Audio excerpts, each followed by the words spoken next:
Good afternoon, ladies and gentlemen. It's good to see all of you again.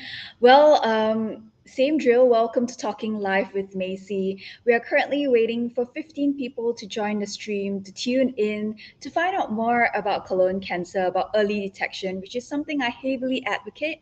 So, what can you do to help me advocate colorectal cancer awareness? Share this live stream out if you're wondering how to do it. Many of you sometimes ask me. You can just click share on the Facebook post itself, which is what you're tuning into right now. Or you can copy and paste this link to your friends and family on WhatsApp, on DM, on personal message, on Facebook, on Instagram. So let's try wait for 15 people to join us on the stream before we officially begin. I know many of you stated that you wanted to tune into today's show. So I hope that all of you can come on. If you have friends or family asking how to join, just copy and paste this link right now and send it to them. And also, we're giving away two early tech colon cancer screening test kits to two lucky winners today. All you have to do is join us and ask questions. It's that easy to win it. And I'm very, very lucky that today Dr. On Call sponsored the test kits for all of you. So we have 15 people already, so we are going to officially begin. Once again, welcome to Talking Live with Macy. I haven't seen all of you in about a month. If you're new to the show, we usually have it as a bi weekly Sunday talk show.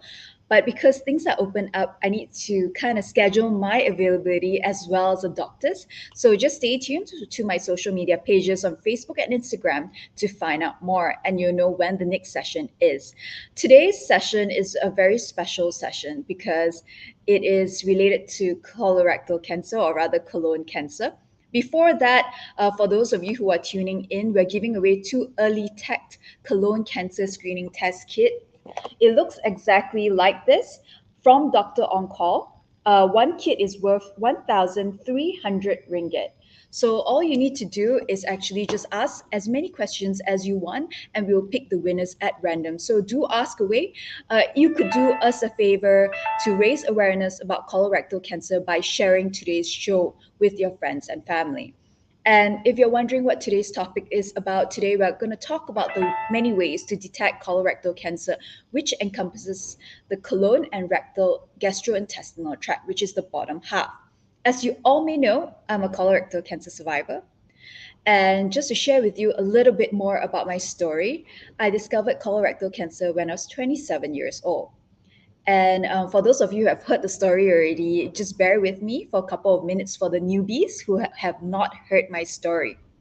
So, I had symptoms such as diarrhea once every month, but I attributed that to not being adjusted to Malaysian food because I was living overseas. But my last bout of diarrhea for 3 weeks, and I met two GPs with the medication taken, it didn't work. It was due to my dad's insistence that he thought I had H. pylori that I went to see a gastroenterologist. Bear in mind, I didn't know what colorectal cancer was or what a gastroenterologist does. All I know is something to do with the stomach. So when I saw my gastro, he actually advised me go home and take antibiotics for 2 weeks and don't come back. But it was due to my dad's insistence to go for a scope. That's how we detected I had a tumor in my rectum. And the rest was a blur to me because I was immediately asked to do a colon resection where I removed most of my rectum and 12 centimeters of my colon. And then after that first major surgery, I woke up with a colostomy bag. What is that? It's a bag with my intestines stuck to it, sticking out of my body. That was a huge shock to me. I had to adjust to it. Thankfully, my surgeon was able to reverse it. And now I don't live with a colostomy bag anymore, but I know how difficult it is. And the side effects after that second rejoining surgery was so tough.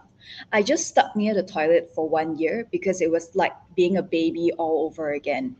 And that's actually how I became the youth ambassador for the National Cancer Society in Malaysia. Because when I was trying to find people my age to talk to, I couldn't find anyone in Malaysia. And that drove me to start a support group for young cancer survivors. So I do lead a young cancer survivors group under the National Cancer Society in Malaysia. But more importantly, I'm lucky to have discovered it early, thanks to my dad's insistence. Mine was stage 2A. I didn't have to go for chemotherapy and radiotherapy. So that was the lucky part, and that's why I'm an advocate of colorectal early detection. So, like I mentioned, today we're going to talk about the many ways to discover colorectal cancer, or short for colon cancer, invasive and non-invasive. I talked about colonoscopy, but what is it? I think many of you want to know. So we're also giving, like I said, the Early Tech Colon Cancer Screening Test Kit from Dr. On Call, which is a non-invasive FDA-approved molecular diagnostic test for early detection of colon cancer based on high-performance biological marker, which can help detect the presence of colon cancer cells. All you need to do is ask us questions, find out more, and be aware. And that's how we're going to pick our winner. And today, I'm so glad to have our consultant gastroenterologist with us here. His name is Dr. Rajesh from Thompson Hospital, Kota Damansara. And you can speak to him face to face at the hospital or through a teleconsult through a doctor on call. So, Dr. Rajesh, welcome to the show and thank you so much for joining us. I'm just going to start asking the questions, but yes, please go ahead and say hi. Hi, Macy. Thank you for the introduction. And hi, everyone. Thank you for being with us on a Sunday. Okay. So Dr. Rajesh has actually a lot of fans out there. When I posted your poster, Dr. Rajesh, there were people saying that you are such a cool doctor. So I'm so excited to talk to you today.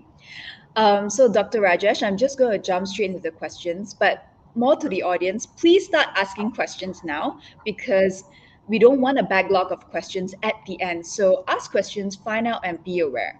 And that's how you win the test kit because we're going to pick the winners at random. So, Dr. Rajesh, my first question for you is could you briefly explain where colorectal cancer encompasses? Okay. Macy, probably allow me to explain what cancer is, and then we will go down to what colon is. Then maybe we'll sum up what colorectal cancer is all about. So, in short, when we say cancer, what it simply means is that it's a growth that can come from any organ, and that growth does not just what you call fix itself to that organ, but it spreads to the surrounding organs and destroys those organs as well. So by definition, that is cancer. All right. So when such a growth happens in an organ that we call colon, so we call colon cancer. Now, to simplify the intestine, yeah, I have a very simple diagram here which I picked up just now. All right, so you can see here.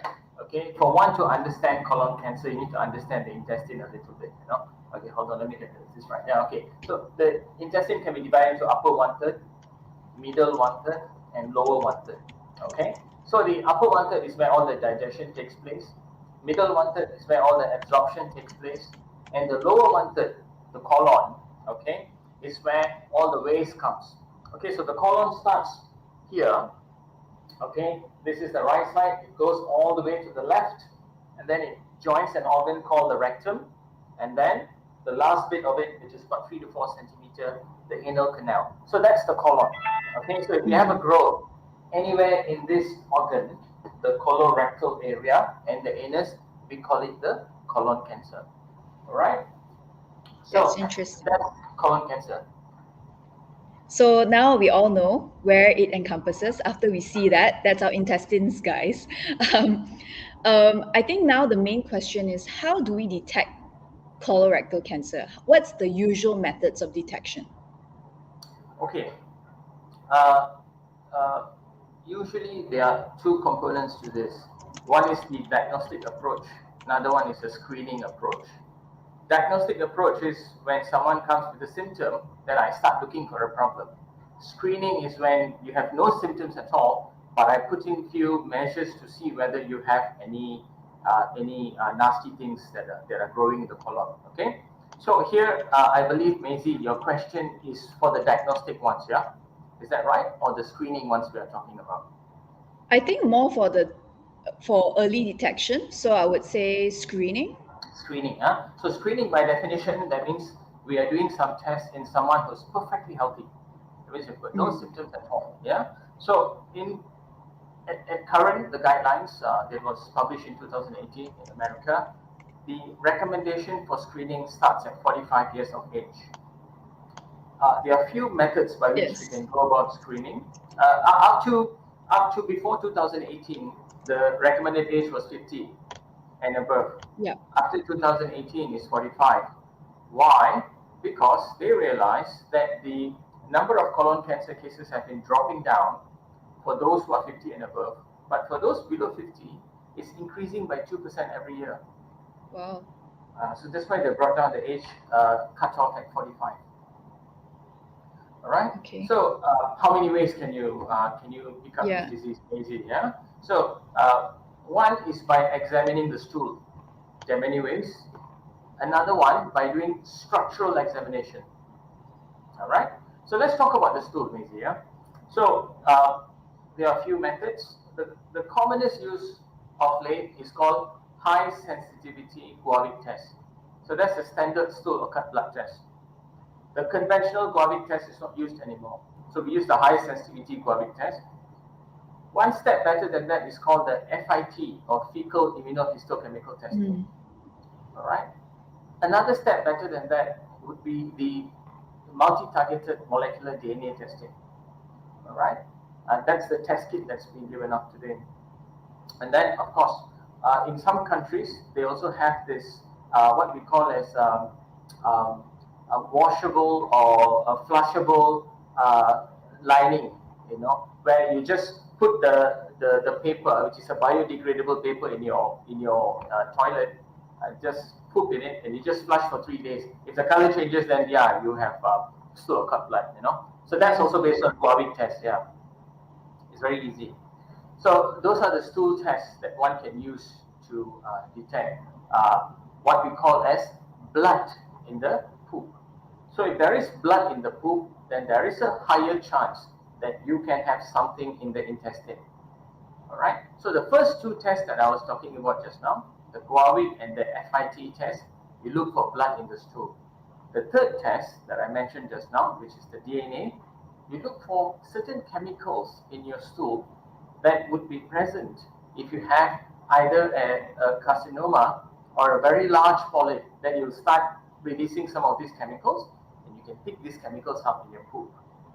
Allow me to elaborate a little bit more. The first two tests, you're looking for blood. So we know blood can be present in the stool for many reasons. Yeah, hemorrhoids can cause bloods. Anal fissures can cause blood. So it is good to pick up, but it may not be that specific. So hence, you do this, you do every year. If you do the Guavic test or the FIT test, you have to do every year. If you do the molecular DNA, it's a bit more specific to the cancer, so you do every 3 years. All right. Now, moving on to the next level of test, the structural examination. There are a few ways we do it. Number one, which is not so commonly done, is called virtual colonography, where you ask the patient to drink some solution to clear the bowel, then you go into the CT scan room and then you scan the colon. The second way is called flexible sigmoidoscopy, where you go to, if I may show the diagram again, you go to just this part, this part of the intestine, flexible sigmoidoscopy. Whereas the other way is, the third way, a colonoscopy, where you go to the whole length of the colon. So these are the three methods which we say a structural examination of the colon to look for colonic malignancy or colonic polyps. Why are we looking for colon polyps? Because all cancers come from colon polyps. Having said that, not all polyps are cancerous. Only about 5 to 10% of polyps that will become cancerous.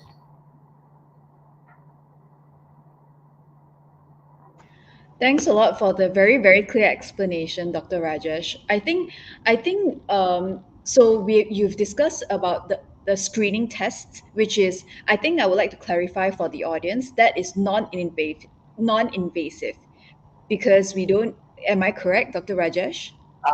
Yes and no, Maisie. The first one, the stool test, is considered non-invasive, but the structural test, the CT scan will be considered non-invasive, but the flexible sigmoidoscopy and the colonoscopy is considered minimally Yep. So uh, the colonoscopy part is the invasive part, and the non-invasive part is actually the stool and molecular testing of the stool.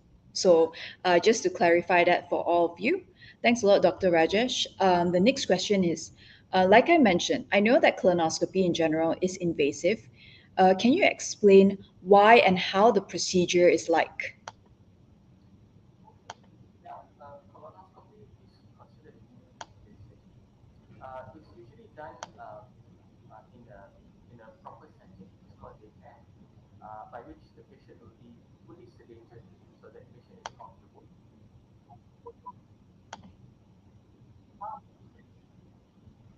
Sorry, Dr. Rajesh, I can't hear you. Can you, is there something?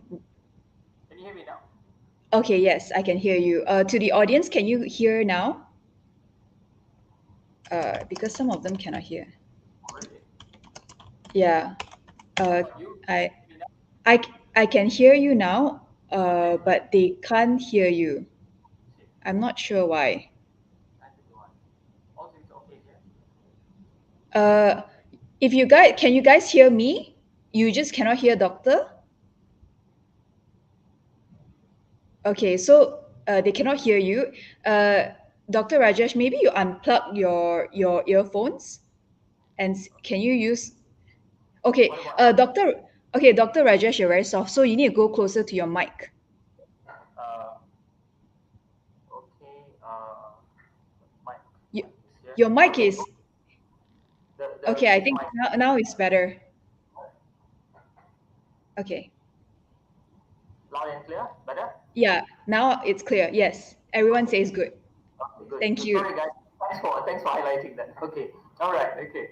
Now, sorry. What was the question again? Colonoscopy. Yeah. So colonoscopy is a minimally invasive procedure, Maisie. It's the time taken is about anywhere between 15 to 30 minutes. Patients will be done in what we call as conscious sedation. That means you'll Mm, be sedated. You can respond to my command, but when you wake up, you don't remember what's happening. All I right. see. Okay. Yeah, most of us do it in conscious sedation. Yeah, and then before doing the procedure, you'll be told to stay out from certain dietary products for 48 hours. You'll be asked to drink some laxatives to clear your bowels. Mhm. The night before and in the morning of the procedure. Then you come into daycare. Usually, we will advise the patients not to drive, but come with either Grab or ask someone else to drop them off because you'll be sedated. You'll be a bit drowsy after the procedure. The procedure is usually pain-free.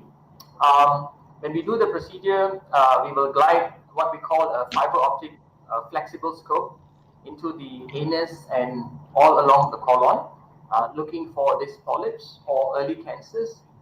If we see polyps, we will remove the polyp once and for all. Yeah. So not only is it diagnostic, it is therapeutic as well. So I guess this is one of the benefit of colonoscopy as opposed to the other screening tests where you can pick up, but you can't do anything about it. Yeah. Mm, And then if you find a cancer, then we can't remove the cancer during a colonoscopy. We will take biopsies from the lesion to confirm the presence of cancer.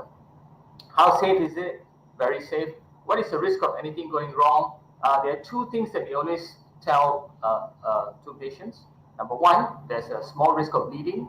Number two, there's even a smaller risk of perforation, or what we call mm. as the organ being torn. In other words, yeah, the risk of anything going like this is 1 in 1,000. In experienced hands, all this shouldn't happen.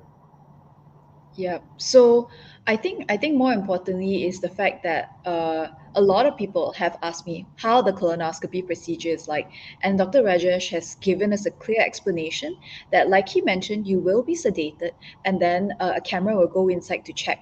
And I agree that if you have polyps, it will be removed, but it's also one of the surest way to detect colorectal cancer. Am I right, Dr. Rajesh? You're spot on, Lizzie.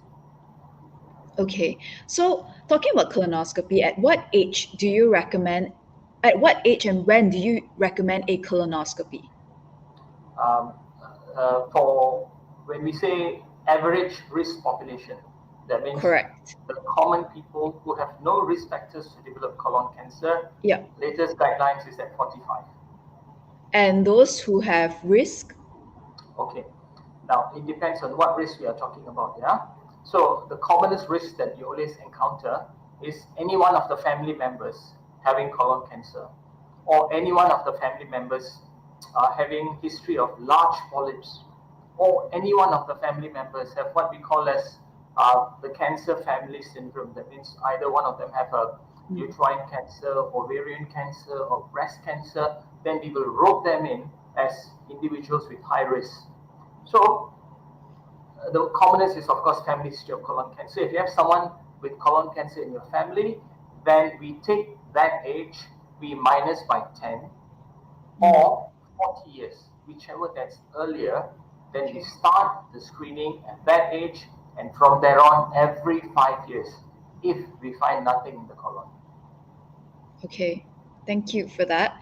Um, I think thank you so much for sharing more about that. I think it's good for everyone to know. And the next question I had was, how does a stool test work? Okay. So if we talk about the stool test, as what I alluded just now, there are three types of stool tests. How it works is that if you talk about the first two types, where we look for either iron in the stool or we look for Mm. undigested red blood cells. So usually what happens is that the patients will be given a kit where they have to put into a particular device and then take a small sample of the stool. Yes, that's a kit. Take a small sample of the stool and put it in a particular container, and then you can bring it to the nearby lab for it to be tested or mail it to the relevant authorities. So that's a stool test for the blood or the iron. For the DNA, it's a similar fashion, but Okay. it's just that like this particular test, they will be sending out to Korea apparently. But some places you can send to the local lab to get it done. Okay. So could you explain the difference between an FOBT and the molecular testing stool kit? Definitely. So FOBT, as the acronym stands out for fecal occult blood test. So what you're looking for is blood that cannot be seen with the naked eye, but it's there. So that's what fecal occult blood means. So this technology will try to pick up residual red blood cells in the blood in the stool. As I mentioned just now, blood can be present in the poop for various reasons. Yeah, a large polyp can shed some blood. Cancer can shed some blood. Hemorrhoids can shed some blood. Or if you just had an infection, you're coming up from a bowel infection, you can still have some blood in your poop. So, stool or cut blood test will pick out blood for all these reasons. It does not discriminate between a cancer and a not a cancer condition. As opposed to a stool DNA test, it selectively picks up this particular chemical that's being released by certain mutations from the cancer tissue. So, in essence, it's a little bit more specific, but it may not be as sensitive as the occult test. So, every test has its pros and cons. Okay. So, thank you so much, Dr. Rajesh. To the audience, if you have questions, it's best to put them in now because I have one last question for Dr. Rajesh before I pick up your questions.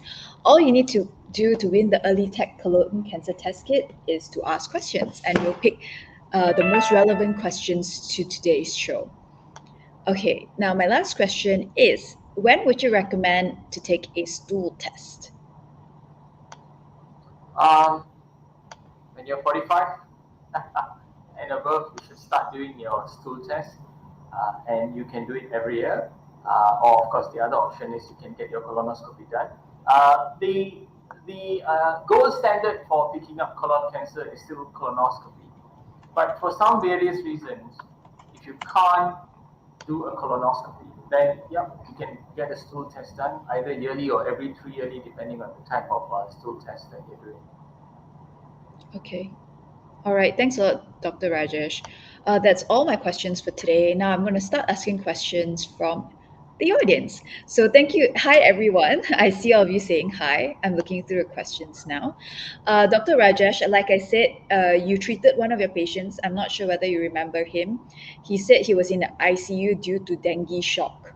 His name is Chong Xiang Wei. So he says hi. Hi, He Sean. says you're super cool.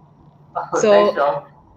I Oh, I think remember him. I remember him. Yeah, he's a very good kid. yeah, Yeah, he's a young kid.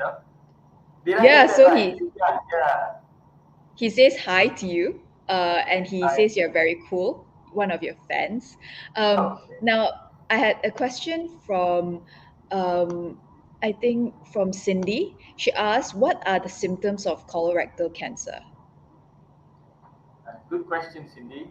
Uh, Most often than not, Cindy, patients are asymptomatic, until you reach probably stage one or stage two cancer. So, majority are asymptomatic. Out of those who are symptomatic, they can start off by having some fatigue, appetite loss, weight loss, followed by some blood in the poop, which is most of the time either altered blood or fresh blood. And then it follows on into you having a bit of an altered bowel, meaning to say some days you'll be constipated, other days you'll have diarrhea, or some of them will have prolonged constipation or prolonged diarrhea for 3 to 6 months. Moving on, some of them can have some abdominal pain. When some of them who are very unlucky come to us with yellow discoloration of the eyes, that means the tumor has already spread to the liver. Liver.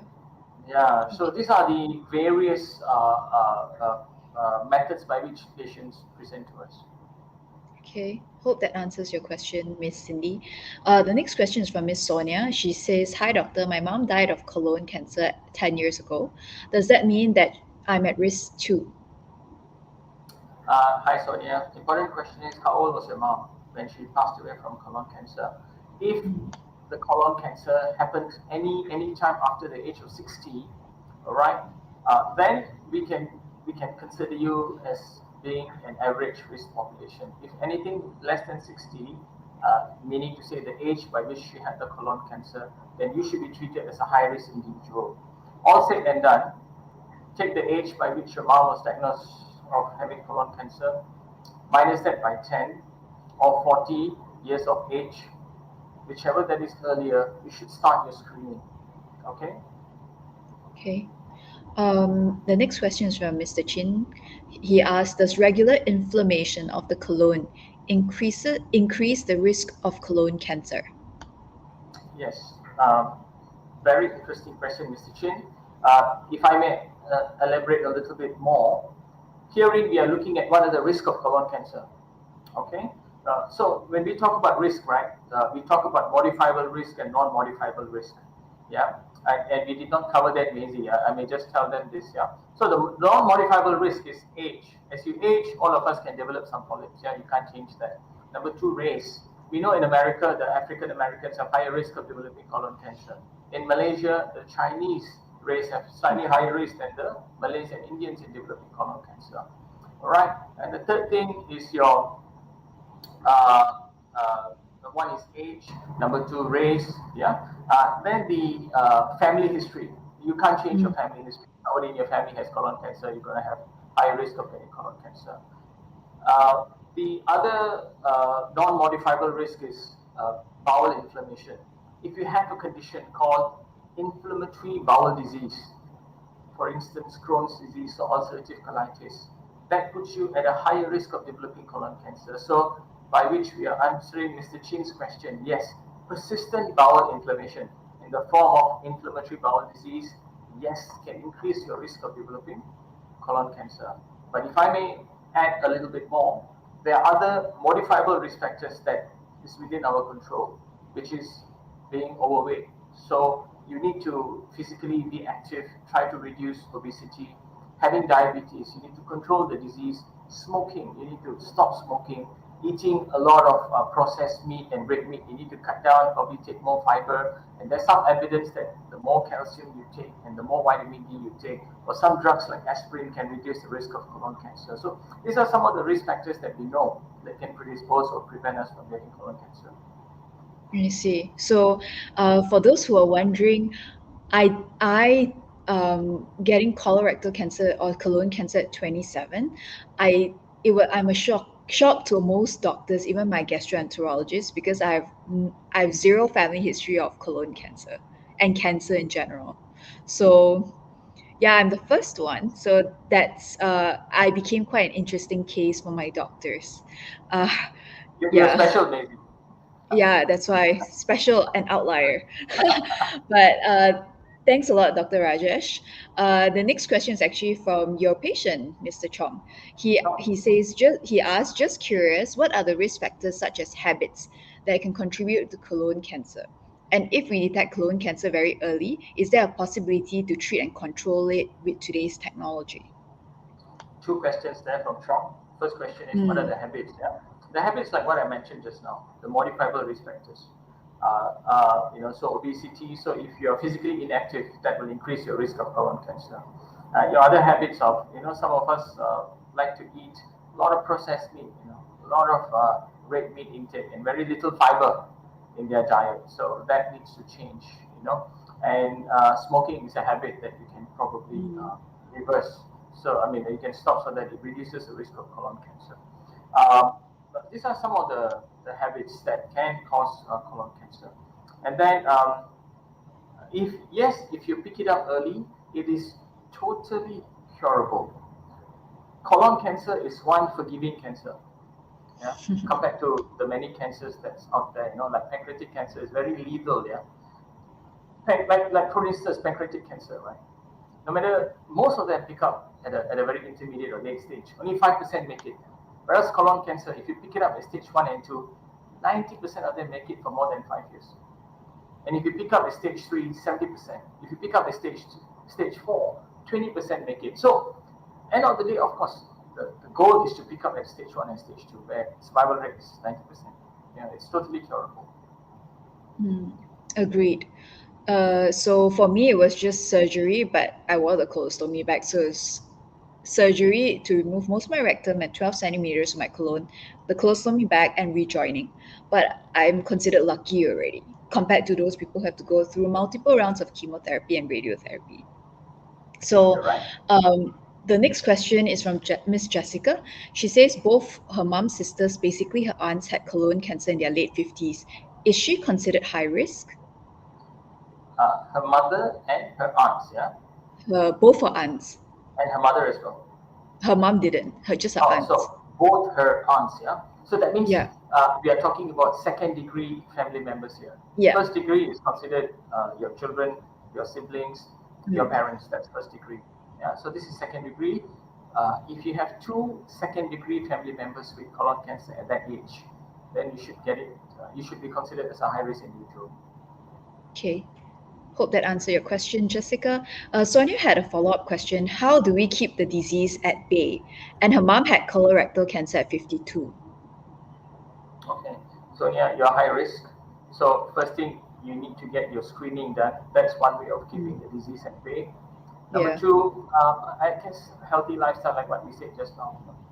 A lot of fibers, a lot of healthy food, reduce processed meat, exercise, keep fit. That's how you go about it. Yeah, agreed. So some a staff from Doctor on Call had a question.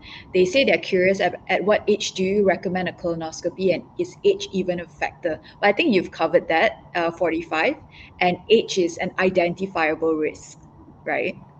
Yes, you're right. It is. It Yeah, is indeed. Yeah, because why is that so? Because remember, I said all yeah, cancers come from polyp, and as we age, you tend to develop polyp. So age is indeed a risk factor. yeah. So hope that answered your question. And Chick Bushro asks, how do you get a healthy life after treatment? Probably Maisie, you're better at this question than me. Chick Bushro. I know Chick Bushro. She's a breast cancer patient and Ah, survivor. okay. So she has MBC, metastatic breast cancer. Chick Bushro, hi. I think you are currently leading a very healthy survivor's lifestyle already. So just keep it up and continue being a fighter. So it's all about what you eat and being healthy physically. Try to work out more. Yeah, so that's my advice. And of course, positive thinking helps a lot. Being happy or try your best to be happy. What's um, her name again, Maisie? Chick Bushro. Check for sure. I see. Yeah. Yeah, actually, I would really concur with you, Maisie. For sure, what Maisie said, when you talk about health, there are many pillars of health. Yeah, one is physical health. What you eat, what you do. Another one is mental health. Yeah, it's very important. Yeah. Uh, uh, what you have gone through, what Maisie have gone through, it's not easy. These are life-changing events. People get traumatized. People sometimes go into depression and never come out of depression. Yeah. If your mental state is not right, nothing's gonna work. So you need to make sure that you love yourself more than anyone else in the world. You need to love yourself. You need to do what you believe in. Then, if you think beyond that, you're not getting there. You need to get counselors. You need to get psychiatrists to get to the right mental state. Once you're done with your mental state, then you go to your physical health, work out, exercise, do whatever within your means, and then finally spiritual health. Whether you believe in God or not, that's another question, but spirituality is important. There are many ways of being spiritual. Yeah. So these are the three pillars of health that I think one has to look into so that you lead a pretty balanced, healthy life. That's my take on Thank that. you, Dr. Rajesh. You can do it, Cik Bushro. Dengar tak? I'm sure you're fighting it until today, so you're an amazing cancer survivor and cancer fighter. Um, Thank you for tuning in. I'm always rooting for you. So the next question is again from Mr. Chin. He wants to know how do you differentiate between IBS against colon cancer? Okay. Because I think some of the symptoms overlap. Okay. Now, so the question is, how do you differentiate between irritable bowel syndrome and colon cancer? All right. Now, that's when you talk about irritable bowel syndrome, there are three different types of irritable bowel syndrome. Some of them have what we call irritable bowel syndrome, the constipation spectrum. Some of them have the irritable bowel syndrome, the diarrhea spectrum. Some of them have the irritable bowel syndrome A, that means alternating between diarrhea and constipation. So that's irritable bowel. They don't have any appetite loss, there's no weight loss, there's no fatigue, relatively normal life. As opposed to colon cancer, the bowel symptoms will be the same. Hmm. It's just that in colon cancer, you may or may not have blood. If you have blood, then we are not talking about IBS anymore. It's definitely something more sinister. So the bowel symptoms may be the same, but there may be other associated symptoms like appetite loss, weight loss, fatigue, you passing out, blood in your stool. So this is what we use to differentiate. Having said that, if anyone, above the age of 40 who walks into my clinic with any change in bowel habit, I will have a very low threshold to do a colonoscopy. All right. So sometimes to differentiate between IBS and cancer is just through a plain colonoscopy. The best example is Maisie. You know, if we didn't do the colonoscopy, we wouldn't have differentiated between the diarrhea. Is it due to IBS or infection or colon cancer? Yeah. Yeah, thank you so much, Dr. Rajesh. I'll take two more questions and then we'll close the show for today. Um, Thank you for all of your questions and staying tuned. I, I think Cindy had a question for me. She asked me how old I am. I was 27 when I had colon cancer. I'm 35 now. So, yeah, I'm telling the whole world how old I am. Your secret is out, Maisie. Yeah, I know, right? So, yeah, thanks, Cindy, for your question. The final question I'll take is from Chris too. She asked, "How much is the cost for colorectal cancer treatment here in Malaysia?" I think that is a difficult question for you, right, to answer. Yeah, because it depends on what treatment you're Yeah. talking about. Yeah, is it surgery or is it Mm, yeah. chemotherapy or is it radiotherapy? It's going to be very difficult. I can tell you how much a colonoscopy is going to cost in Malaysia. A colonoscopy probably costs you somewhere around 2,000 to 2,005. Okay, as a day Yeah. care. Yeah. Mm. So I think I will answer that question based on I mean, because I've gone through it. For both of my surgeries, the total cost was about 70,000. That excludes all your other costs, which is like follow-up colonoscopies, medication aside. So I know chemotherapy, my friends who have gone through it, it ranges, if it's 12 cycles, it's about 50 to 80K, and that excludes the radiotherapy. So you're looking at maybe a cost of, I'm unsure the total, but it's about 150 to 200,000 for treatment if you are stage 3, if you present at later stages. But if it's earlier stages, you can just solve it with surgery. So So yeah, what you call homing into that segment of your answer. If it is, let's say, stage one, the you need surgery. Nowadays there are two types of surgery. Yeah, Either you can do laparoscopic in good centers, they just do laparoscopic surgery for colon Yeah. cancer nowadays, or you do a laparotomy where you cut open. Laparoscopic surgery is slightly more expensive, anywhere between probably 30 to 35. If you just do a plain laparotomy, probably 25 to 30,000. That's purely for the surgery. Of course, the other like chemo and everything will be difficult to answer. Mm. Because for me, I had chemo. I didn't have chemo, but I wore a colostomy bag, so I had two surgeries. Yeah, First yeah, is to the colon resection, and second is rejoining of it. So sure. both of it, the cost is total about 70K That's right. So because I you did cut keyhole into, as well. that's right. Oh, you did laparoscopy, yeah? Mm. Oh, Yeah, okay. All right. Yeah, if you yeah, cut into half, because it's about 35K, about that. yeah, because my surgeon said that I was too young to do a laparotomy, and my scarring Sure. is quite bad. So, yeah, that's more for people to know out there, the audience. So, thank you so much, everyone, for joining us. Um, Actually, there's one more question from Stephen before we end the show. Do you want to take it, doctor? Or, Yeah, I'm fine. Yeah. okay, dear doctor, how often should we do a colonoscopy? Should we do regular detox for cleansing? Okay, so two questions And there. how can we know about polyps if it's cancerous? As usually, a doctor will just remove the polyps during the procedure. Okay, so three questions there, yeah? Who's the question from again? Stephen. Okay, Stephen. Macy, you may have to recap the questions here. So the first question is, how often should you do a colonoscopy? Yeah.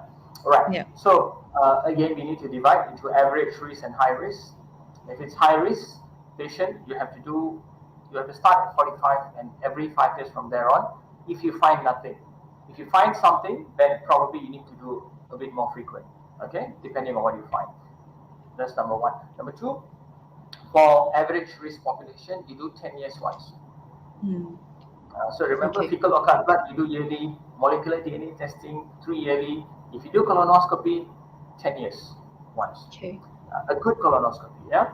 So that's the first question. Second question is, how do you know if a polyp is cancerous or not? There are two ways of deciding that. Number one, nowadays the endoscopies that we use are very high-end endoscopy.